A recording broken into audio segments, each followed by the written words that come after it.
할렐루야. 하나님 여러분을 사랑하십니다. 하나님께서 또 오늘도 말씀해 주실 때에 우리 모두가 내게 주시는 말씀으로 믿음으로 받아서 큰 은혜가 되기를 원합니다. 만일 우리가 정말 예수 그리스도를 믿어서 구원받은 자이면 우리 구원받은 자는 하나님의 자녀요, 하나님의 백성이요, 즉 하나님 나라의 백성이죠. 그래서 구원받은 우리는 영원한 하나님의 나라를 소망하고 살아갑니다. 또 그렇게 살아야 되고요. 왜냐하면 우리에게는 영원한 복된 하나님의 나라가 약속되어져 있기 때문에요.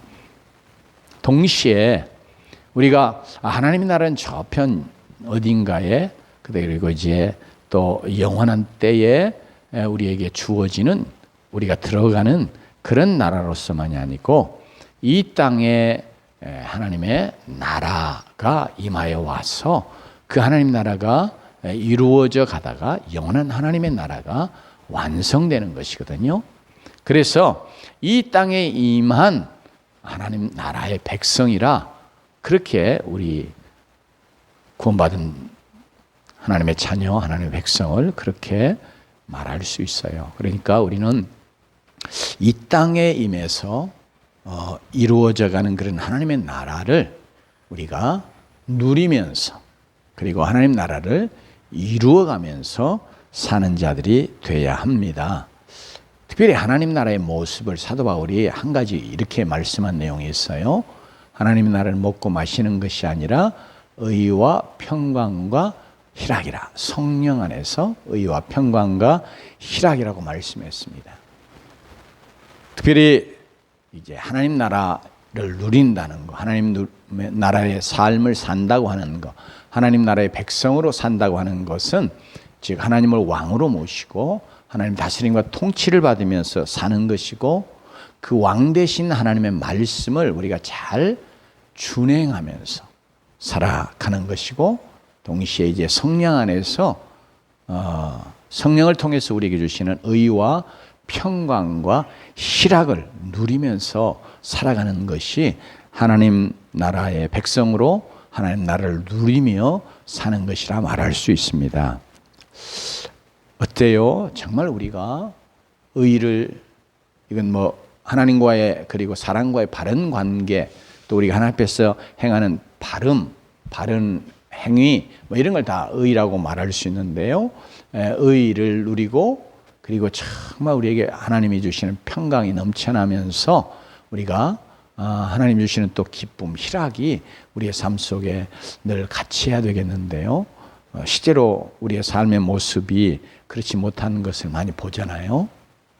특별히 우리가 하나님 나라의 의와 평강과 희락을 누리지 못하게 하고, 도리어 이 하나님과 관계뿐 아니라 서로 하나님 백성들 간의 관계, 바른 관계를 무너지게 하고, 그리고 평강과 희락을 깨뜨리면서 도리어 마음에 말할 수 없는 이렇게 막 분노 혹은 미움, 증오, 막 이런 것들이 일어나게 하는 그런 일들이 관계 속에서 일어난단 말이죠.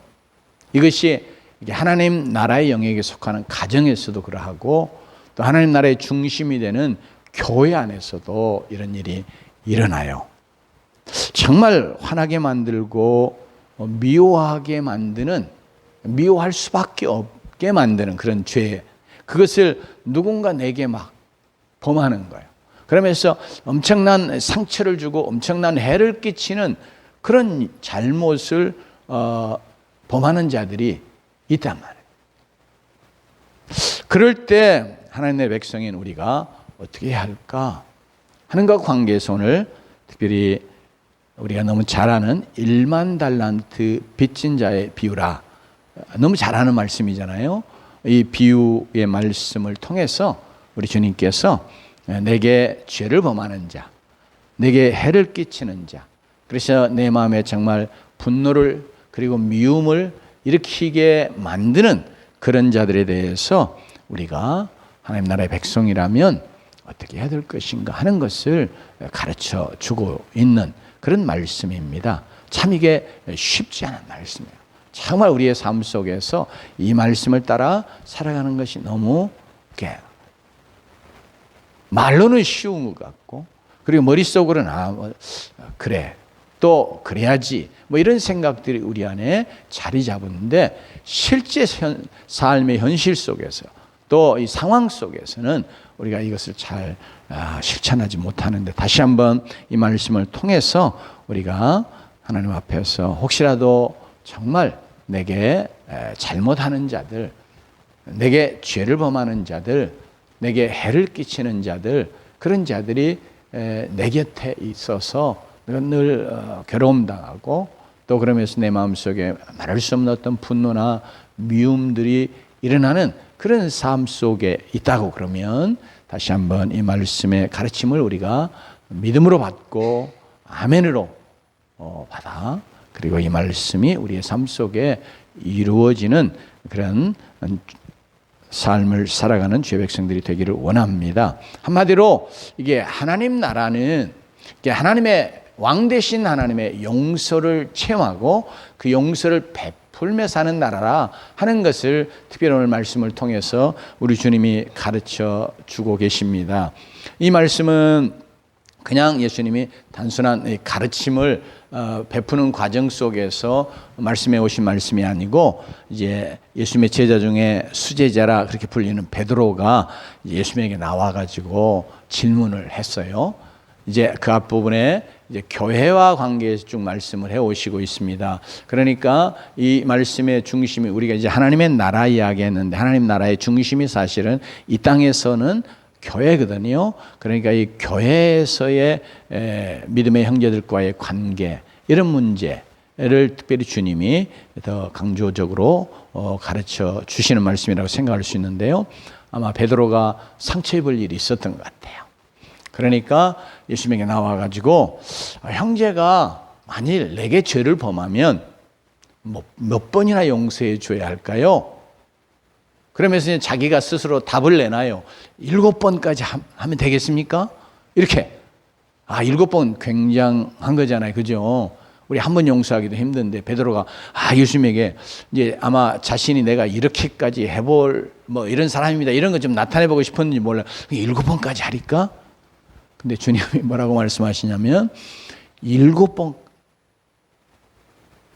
아니라 70번씩 7번이라도 하라, 이런 말씀을 주세요.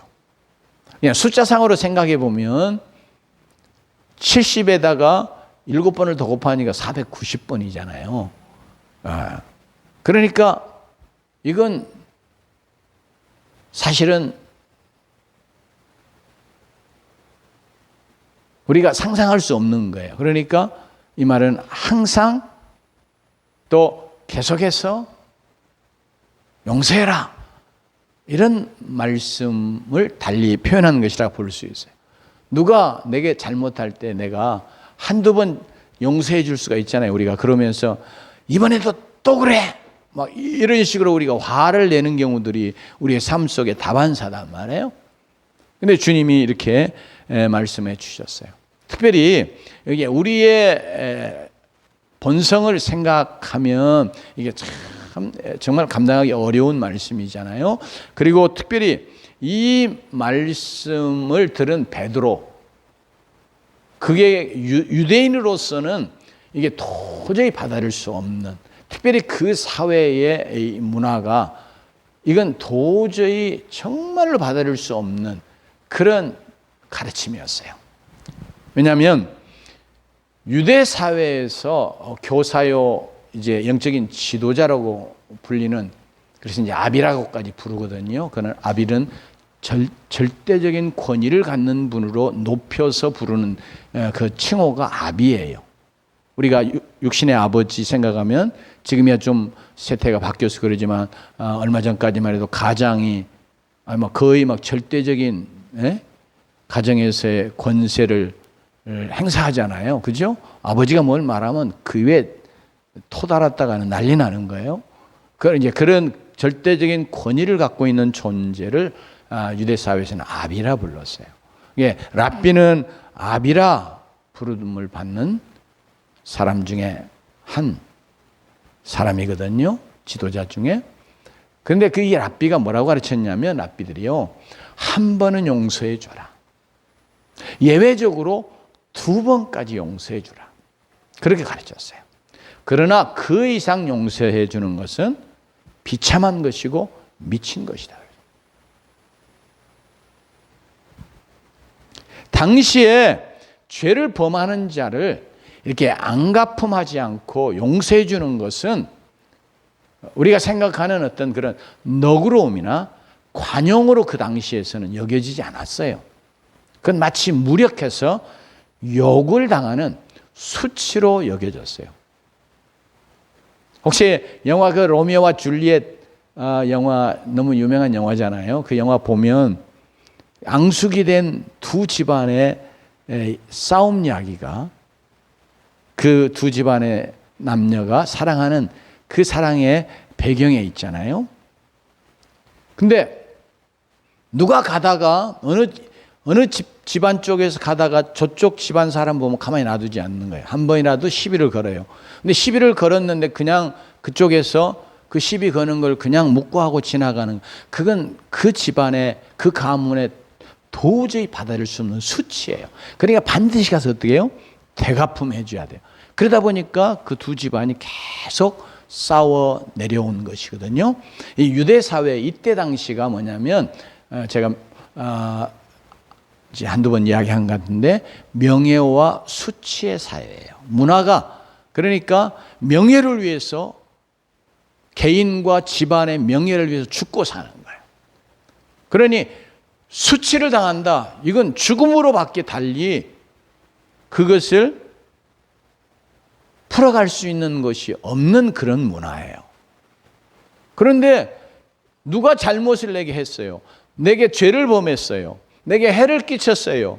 그런데 계속해서 용서해 주는 거, 이건 참 최고의 수치거든요. 도저히 그 사회에서는 받아들일 수 없는 거예요. 반드시 본때를 보여줘야 했고, 또 우리 인간의 본성이 가지고 있는 분노와 복수심 때문에라도 반드시 되갚아 주어야만 했습니다. 그런데 이런 사회에서 주님께서 어떻게 하라고요? 70번씩 7번이라도 용서하라고 명령하셨어요. 이건 그런 문화이기 때문만이 아니라 오늘 우리 이제 이 시대를 살아가는 우리에게 있어도 우리의 본성 자체가 이게 도저히 감당이 안 되는 거예요. 받아들이기가 참으로 어렵습니다. 그러잖아요? 누가 내게 말 한마디만 잘못해서 상처를 줘도 우리 그거 가만히 있으면 내가 바보 되는 것 같고 굉장한 수치가 되는 것 같잖아요. 그러니까 가만히 참을 수 없는 거예요. 우리 되갚아 줘야 돼요. 그래서 말로 이기더라도 하여튼 이겨 먹어야 돼. 아니면 상처를 주면 어떻게든지 싸워서라도 그거 뭐 물리적인 힘을 행사하는 그런 싸움이 아니라 할지라도 그냥 언어의 싸움이 될지라도 우리가 언어로 그냥 폭력을 가하듯이 되갚아줘야 되는 이제 그런 마음이 사실 부끄럽게도 우리의 마음이다. 타락한 우리의 그 본성인 거예요. 그런데 주님께서 이렇게 말씀을 하시면서 비유를 들어서 이제 말씀해 주시며 가르쳐 주래요. 왜 용서해야 되는지, 그걸 왜 70번씩이라도 7번까지라도 용서해야 될지, 그것을 주님이 비유를 통해서 우리가 잘 아는 1만 달란트 비유를 통해서 가르쳐 주십니다. 그런데 오늘 보면 천국은 그러면서 지금 하나님 나라를 지금 이야기하시는 거예요. 그냥 단순한 용서 이야기 아니고, 그러니까 이것은 천국은 이러이러한 삶을 살아야 된다. 즉 천국의 백성된 하나님 나라의 백성들은 이렇게 살아야 된다, 이렇게 해야 된다. 이거 지금 주님이 가르치신단 말이에요. 주님께서 말씀해 주신 비유가 어떻게 해서 그렇게 그게 가능했는지 모르지만, 임금에게 한 종이 있었는데 아마 임금의 내탕고를 막 몰래 횡령하고 착복하는 그런 종이었을 것 같아요. 왜냐하면 그렇지 않으면 이게 이야기가 도저히 성립이 안 되거든요. 임금에게 1만 달란트 빚진 종이. 뭐 감히 임금한테 나 돈이 좀 필요하니까 좀 빌려주세요. 그러고 돈 빌려가는 신하가 있겠어요? 그러니까 아마 임금의 내탕고를 관리하는 어떤 그런 종이었는데 그걸 몰래 가져다 착복하고 횡령하고 그러다가 이제 걸렸어요. 그러니까 가만히 계산을 해보니까 빚이 얼마요? 1만 달란트나. 임금은 부유하잖아요. 그래서 이제 임금이 그 종 데려오라 해가지고 데려왔습니다. 그런데 종에게 뭐 갚을 것이 없잖아요. 그러니까 임금이 그 몸과 처와 자식들 그의 모든 소유 다 팔아서 갚으라 이렇게 다른 종들에게 명령을 했어요. 자, 1만 달란트는 참 천문학적인 숫자입니다. 그래서 이게 도저히 우리가 감을 잡기에 힘들 만큼 큰 금액인데요. 지금이야 물론 이 재화의 창출이 굉장히 뭐 숫자상이든 어떻든 간에 가능해서 옛날에는 다 실제로 화폐로 또 어떤 물건으로 이렇게 소유했잖아요. 근데 지금은 뭐 그냥 숫자상으로 은행에 뭐 얼마 있는 것처럼 이렇게 한단 말이에요. 그러니까 엄청난 그런 금액을 소유하는 세계 뭐 제1의 부자는 뭐 수백조를 갖고 있는 그런 사람들도 있지만 이 1만 달란트라고 하는 금액은 그 당시에 정말 상상할 수 없는 천문학적인 숫자에 해당합니다. 왜냐하면 들어보세요. 1달란트가 6,000데나리온에 해당합니다. 6,000데나리온. 그런데 여러분 이제 성경에도 데나리온이 자꾸 등장하니까 1데나리온은 한 노동자가 하루 일해서 버는 싹스에 해당하는 화폐예요. 그러니까 오늘날 지금 이제 얼마쯤 받는지 모르지만 이렇게 시골에 외국인들 또 혹은 뭐 시골에 있는 노인들이라도 불러다 쓰는데 13만 원, 뭐 15만 원, 심지어 20만 원 이렇게 주더라고요. 근데 이게 최소로 해서 10만 원이라고 생각을 해봐도요. 이 1만 달란트는 1달란트가 6천 데나리온에 해당하니까 1데나리온이 하루 노동자의 품삯이요. 그러면 이게 6천 데나리온이니까 이게 보통 일을 이제 일하면 1년 300일로 계산하거든요. 300일 이상 일하기가 쉽지 않잖아요. 주일도 하루씩 쉬어야 되고 그러고 이제 공휴일도 있고 또 일 못하는 때도 있고 그러니까 최대로 잡아서 300일을 잡습니다. 그러니까 한 달란트만 해도 6천 데나리온이니까 1년에 300일 일하면 300데나리온이잖아요. 그러면 6천 데나리온은 노동자가 20년 동안 일해서 한 푼도 안 쓰고 그대로 딱 모아야 마련이 가능한 그런 금액의 돈이에요. 그런데 오늘 1달란트 이야기를 하는 게 아니고 주님은 뭐예요? 1만 달란트 이야기. 그러면 1데나리온을 하루 품삯으로 10만 원 이렇게 오늘 화폐 가치로 조금 바꿔가지고 계산을 해보면 6조 원에 해당하는 그런 돈입니다. 우리 서민들에게는 네? 옛날에만 해도 얼마 전까지도 백만장자 그랬잖아요. 그때만 해도 백만장자만 해도 엄청난 부자였기 때문에 백만장. 지금은 뭐 억만장자. 물론 그래서 이제 부자라고 하는 용어를 그냥 억만장자 이런 표현 잘 안 써. 그냥 여전히 백만장자 씁니다. 그런데 지금은 이제 조로 넘어왔으니까 이게 상상이 안 되는 거죠. 이렇게 큰 빚을 종이 왕에게 졌던 거예요. 아까 이야기한 것처럼 만일 왕의 내탕고에 있는 것들을 다 가져다가 써서 그렇게 된 거라면 이건 진짜 생명으로 이거 그냥 처참하게 이를 엄벌해서 죽음으로 다스려도 참 도저히 그 죄를 다 용서받기 쉽지 않잖아요.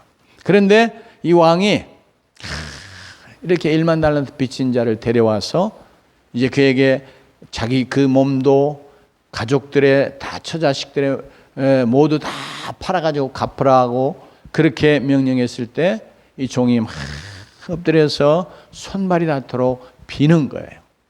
참아주시면 갚겠습니다. 이거 빈말이죠. 어떻게 갚겠어요? 20만 년을 일해야 갚을 수 있는데 이 사람이 뭐 살기를 그 당시에 무슨 60세만 살아도 많이 사는 거거든요. 그냥 어떻게 다 갚겠어요? 이게 다 빈말이다. 그럼에도 불구하고 왕은 그 종을 불쌍히 여겨서 모든 죄를 탕감해 주었다고 주님이 말씀합니다. 탕감한 이 종이 얼마나 기분이 좋았겠어요. 얼마나 마음이 기쁘고 좋았겠어요. 아마 그 왕 앞에서 나와서 그 집 혹은 왕궁을 벗어나서 걸어갈 때 막 그냥 구름 위를 날아가는 것 같은 막 그런 기분이었을 거예요. 붕 떠가지고 이게 도대체 꿈인가 생시인지 이런 기분으로 이제 나가고 있어요. 그런데 막 나왔더니 다른 종, 자기에게 100다나리온 빌려간 종을 만난 거예요. 동관이라고 그랬습니다. 동료, 관리란 뜻이죠. 그랬더니 그를 보자마자 저놈 나한테 100다나리온 빚졌는데 빚을 받아야지. 왜 저놈이 안 갚고 있어? 막 이런 마음이 막 이러니까 막 그 종에게 달려가 가지고 그 종의 목을 막 붙들고 흔들면서 빨리 갚아. 안 갚을 거야? 그 종이 막 용서해 달라고 갚겠다고. 그렇게 해도 분이 안 풀리니까 이 종을 옥에 가둬버렸습니다. 갚도록. 100다나리온은 우리가 10만 원씩 이렇게 계산을 해보면 한 1000만 원 정도 되거든요. 상당히 큰 금액이죠. 지금도. 그러나 탕감 맡은 1만 달란트와는 정말 하늘과 땅처럼 차이가 큰 아주 적은 금액에 불과한 거죠. 그런데도 이 종은 자기가 탕감받은 은혜에 잊어버리고 100데나리온을 반드시 갚도록 하기 위해서 친구를, 동료를 옥에 집어넣기까지 하였다고 하는 것입니다. 이를 보는 다른 동관들이 너무 안타까운 거예요. 너무 불쌍한 거예요. 그래서 임금에 가서 사실을 다 고했습니다. 임금님, 그 1만 달란트 빚진 자 임금님께서 그를 불쌍하게 다 탕감해 줬는데 그 종이 다른 100데나리온 빚진 종을 그거 갚으라고 막 목을 잡고 흔들고 노하고 그러더니 감옥에 집어넣어 버렸습니다. 어떻게 좀 해주세요. 사실은 이렇게 마치 고발하는 것처럼 이야기를 한 것입니다. 그래서 임금이 그럼 데려와 이렇게 해가지고 그 종을 붙잡아 왔어요.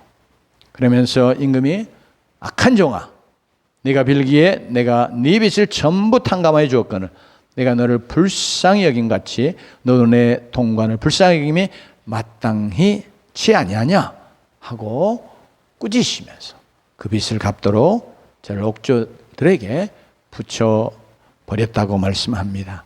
그러면서 이별을 마치면서 주님께서 너희가 각각 중심으로 형제를 용서하지 않냐면 내 천부께서도 너희에게 이와 같이 하시리라 이렇게 교훈을 주셨습니다. 그러므로 이 비유 속에 임금님은 하나님 나라의 왕이신 하나님 아버지를 나타내고 있고요. 그러면서 그 동관들은 종이라고 표현도 되어 있으니까 하나님의 백성, 하나님을 섬기는 종들, 우리 모두를 사실은 염두에 두고 말씀하시는 그런 내용인 것을 알 수 있습니다.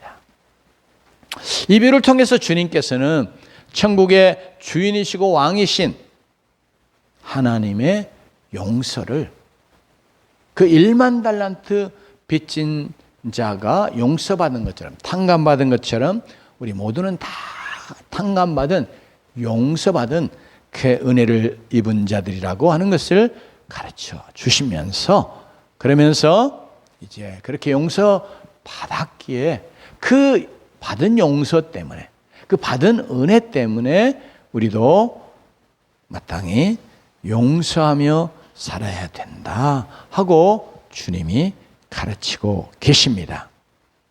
여러분, 1만 달란트 빚진 자가 이게 자기 생명으로 자기 가족의 모든 생명을 다 가지고서도 그 빚을 다 갚을 수 없잖아요. 근데 딱 갚은 것처럼 되어지는 은혜가 임금이 용서해 줌으로 일어났습니다. 그래서 우리에게 이걸 통해서 하나님 나라의 백성된 우리의 죄가 하나님 앞에 1만 달란트 빚진 거죠. 우리의 힘과 능력, 우리의 무엇으로는 도저히 갚을 수 없는 생명 외에는, 지금 영원한 멸망, 죽음 외에는 달리 어떻게 그것이 탕감될 수 있는 길이에요. 그렇다고 탕감되는 건 아니지만 그 죄값을 그대로 지불하는 그것이 불가능하기 때문에 그렇게 하는 것밖에 다른 길이 없다는 것. 그런데 바로 그런 우리를 하나님께서 아들을 십자가에 내주시는 그 놀라운 희생적인 사랑으로 우리의 모든 죄값을 다 지불하게 해주셔서 이제 우리를 그냥 은혜로 용서해 주시는, 그래서 우리가 하나님의 백성 되는 놀라운 은혜와 복을 누리는 자가 되게 해 주셨습니다. 이게 바로 십자가의 사랑으로 그렇게 하셨다는 거죠. 그렇기 때문에 하나님께서 우리를 이렇게 불쌍히 여기시고 사랑하시며 용서해 주신 그 은혜 때문에 우리가 형제들을 진심으로 용서하고 용서하며 사는 그런 백성이 되라고 말씀하시면서, 하나님 나라는 이렇게 하나님 아버지의 용서를 체험한 자들이 용서하며 사는 나라인 것을 우리에게 가르쳐 주고 있습니다.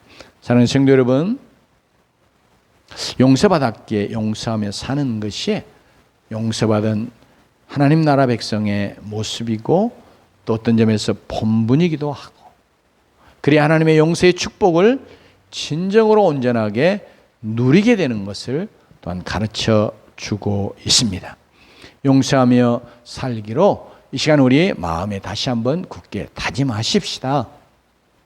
그게 하나님 나라의 백성에게는 당연한 하나님 아버지가 요구하시는, 즉 우리 주님이 우리에게 말씀 통해서, 비유 통해서 가르쳐 주시는 그런 교훈입니다. 서두에 이야기한 것처럼 말은 쉽지만 참 실행하기 어려운 것은 저나 여러분이나 다 마찬가지일 거예요. 그래도 우리는 비유적으로 1만 달란트 용서받은 자들이기에, 즉 억만 죄악을 용서받은 자들이기에 늘 용서하며 살아야 된다, 이런 마음을 다시 한번 굳게 여러분 마음에 새기는 은혜가 있기를 주 이름으로 축원합니다. 그런데 다짐해도 사실 우리 자신의 힘으로는 용서가 잘 안 돼요. 용서가 잘 쉽지 않아요. 그거 너무 잘 알잖아요. 저 자신도 그렇고 여러분 자신도 그래요. 아, 그래야지. 하지만 막상 그건 그냥 내가 아직 그런 내게 죄를 범하는, 내게 큰 해를 끼치는, 나를 정말 상처 주는 그런 자들이 실제로 없을 때 그냥 그래, 그렇게 사는 거야, 그렇게 살아야지, 이런 마음을 우리가 갖지만, 그러나 막상 누가 나에게 오면 참 감당하기 어려워요. 견디기 어렵잖아요. 그러면 우리가 어떻게 해야 정말 이렇게 주님이 우리에게 가르쳐 주시는 그 말씀 따라서 하나님의 주시는 용서를 정말 누리면서 살 수 있는지, 다시 한번 특별히 우리가 이 세 가지를 우리의 삶 속에 늘 실천하는 그런 자들이 되어서 실제로 용서하는 그런 놀라운 은혜를 우리 자신들이 누리면서 그 용서로 인해서 하나님 주시는 평강과 희락들을 또한 우리가 누리고 사는 자들이 되기 원합니다. 특별히 내 마음은 막 도저히 용서가 안 돼요. 막 여기서 막 불이 나기도 하고 막 미움의 생각들이 막 차들어오고 이 생각이 자꾸 꼬리를 물면서 오잖아요. 누가 내게 잘못한 어떤 생각을 하게 되면 계속해서 이 생각 저 생각이 막 꼬리를 물어요. 그죠? 실제로 그러지 않아요? 그래요. 아, 용서해야지. 그러면서도 자꾸 또 이 생각이 다시 들어와서 또 그 생각이 계속 이어지고, 그러니까 막 그냥 섭섭함부터 시작해서 미움과 분노 이런 것들이 계속 우리의 마음에 자리 잡는단 말이에요. 그렇기 때문에 그때는 이제 우리가 성령 하나님 의지하면서 의지적으로 나를 용서하시고 나를 사랑해 주신 십자가의 주님, 혹은 주님의 그 십자가를 우리가 자꾸 믿음으로 바라보고 붙잡아요. 자꾸 미움의 생각이 딱 들어와요. 그럴 때요, 얼른 우리가 주님의 십자가 생각, 십자가에서 주님이 나를 어떻게 용서하셨으며 어떻게 사랑하셨느니를 자꾸 우리가 믿음으로 이렇게 자꾸 의지적으로 붙잡아야 됩니다. 성령님께 의지하면서, 성령님이 정말 우리의 마음을 주장하시면서, 그래서 처음에는 십자가 생각해도 이 마음이 잘 안 녹아지고 안 사라져요. 왜냐하면 이게 미움의 생각, 이 분노 이런 것들이, 그렇지만 계속해서 자꾸 주님이 나를 이렇게 사랑해 주셨습니다. 주님이 나를 이렇게 용서해 주셨습니다. 십자가가 정말 나의 모든 죄악을 감당하는 그런 용서와 사랑의 십자가예요. 막 이렇게 계속해서 십자가를 바라보고, 그러면서 주님이 나를 십자가에서 어떻게 용서해 주셨는지 하는 것을 자꾸 생각할 때, 그때 이제 우리 안에 자있는 분노, 미움의 생각들이 이렇게 녹아져 내리고 또 힘을 잃고, 그래서 우리가 계속해서 그 생각에 붙잡히지 않게 되면서, 그래서 우리의 마음이 용서하도록 이렇게 마음이 바뀌어지는 줄로 믿습니다. 이게 쉽지 않지만 우리가 해야 되는 경건의 노력이요, 훈련이에요. 용서해야지, 이러면 안 되는데 용서해야지, 이런 생각을 해보셨을 거예요. 또 그런 것 가지고 여러분이 아마 내적인 어떤 싸움도, 투쟁도 해보셨을 거예요. 막 미움의 생각이 막 들어오면 너무 막 믿고 그러면서 화가 나잖아요.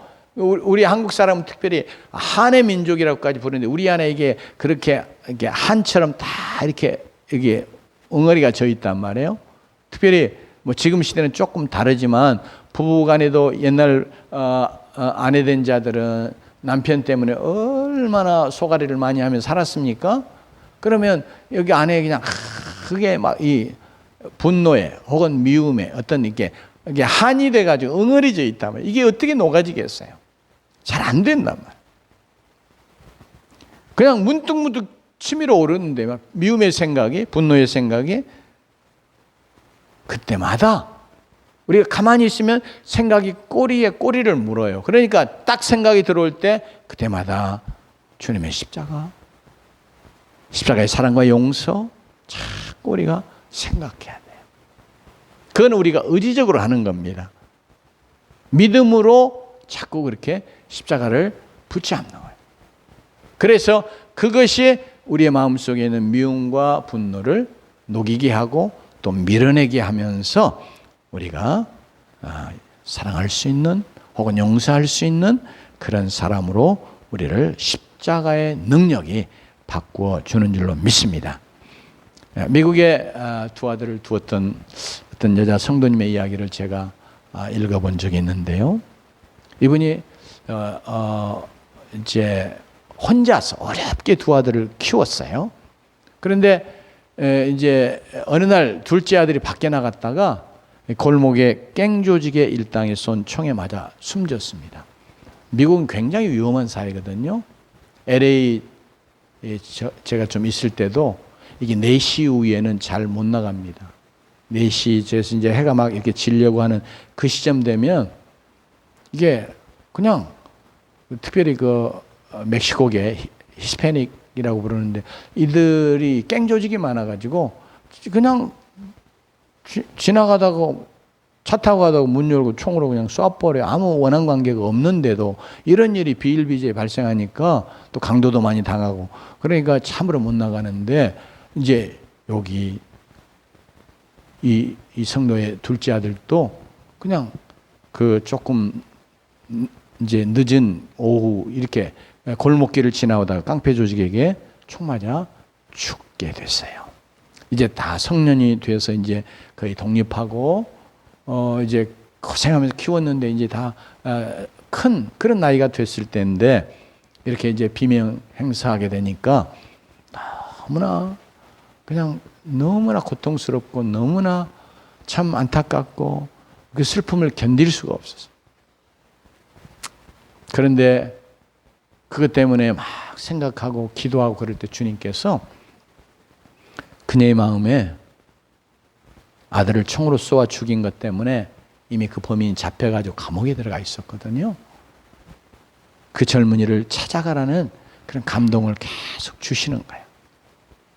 그래서 자기가 다니는 교회 목사님과 함께 그 젊은이를 찾아가서 면회하게 됐습니다. 보통 감옥에 가면 그 유리벽 가지고 만나잖아요. 감옥에 있는 사람하고 면회 온 사람하고 이렇게 유리벽을 사이에 두고 이렇게 얼굴을 보니까 그냥 이 성도님의 막 눈에서 눈물이 막 쏟아지는 거야. 주체할 수 없을 때.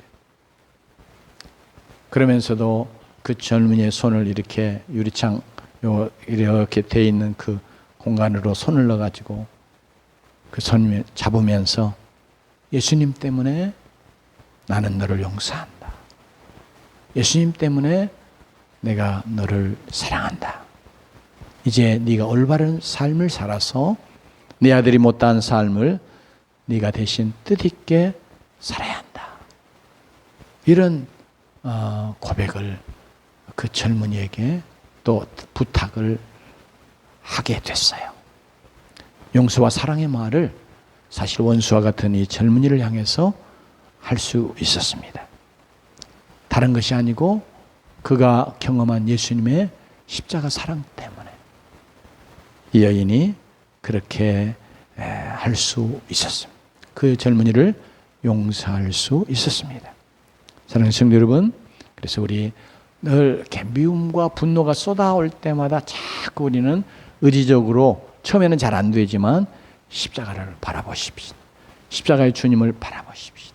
십자가의 그 사랑과 용서를 우리가 되새기십시오. 처음에는 안 되는데 자꾸 하면 우리가 어느 그 순간만 되면 더 강하게 이 십자가가 우리에게 우리 마음에 다 역사하면서 그래서 우리가 참 우리의 본성을 쫓아서는 할 수 없지만 이렇게 하나님 앞에서 용서하며 승리하는 그런 자들이 되게 해 줄 줄로 믿습니다. 두 번째로 절대적인 주권으로 신원해 주실 하나님께 원수 갚는 것을 맡겨드리자. 우리는 어떤 해를 당하거나 우리가 어떤 상처를 입으면 되갚아주고 싶은 마음이 막 불같이 일어나잖아요. 굴뚝같이 생겨나잖아요. 그렇죠? 즉 내가 원수 갚고 싶다. 그런데 주님이 이런 말씀을 하셨어요. 로마서 12장 19절에 내 사랑하는 자들아 너희가 친히 원수를 갚지 말고 진노하심에 맡기라. 기록되었을 때 원수 갚는 것이 내게 있으니 내가 갚으리라. 주님께서 말씀하시니라. 이렇게 우리에게 증거해 주는데 용서하지 않는 것은 내가 원수 갚으라는 것이니까 하나님의 백성은 원수를 친히 갚지 말고 하나님께서 갚아주시라. 그럴 때 우리가 하나님이 대신 갚아주십시오. 원수 하나님이 대신 갚아주십시오. 그래야 우리가 이제 우리 안에 들어오는 어떤 미움과 분노들을 이겨나갈 수 있어요. 실제로 주님이 대신 갚아주시겠다고 약속하셨습니다. 그러니까 원수 갚는 것을 주님께 맡기는 기도로 늘 나아가십시다. 그러면서 이제 마지막으로 우리가 이게 참 힘든 것이지만 주님이 그렇게 말씀하셨으니까 우리가 사랑하며 축복하며 기도하는 자들이 되십시다. 너희 원수를 사랑하며 너희를 핍박하는 자를 위하여 기도하라. 이같이 한즉 하늘에 계신 너희 아버지의 아들이 되리니. 즉 진정한 하나님 아버지의 아들 되는 거, 그 이제 처음으로 그렇게 해야 하나님의 아들이 되는 거. 구원받은 하나님의 아들이 되는 걸 말씀하시는 게 아니라 그게 진정 하나님의 아들됨이다 하는 것을 말씀해 주시는 겁니다. 이 말씀도 우리가 참 받기 어렵지만 그러나 계속해서 하나님 앞에 하나님 정말 내가 원수 갚고 싶어요. 그렇지만 주님이 원수 갚는 건 맡기라고 하신 주님께 맡깁니다. 그러면서 도리어 주님이 말씀하신 것처럼 저런 자를 주님께서 바꿔주시고 변화시켜 주시고 이게 이제 축복하는 거거든요.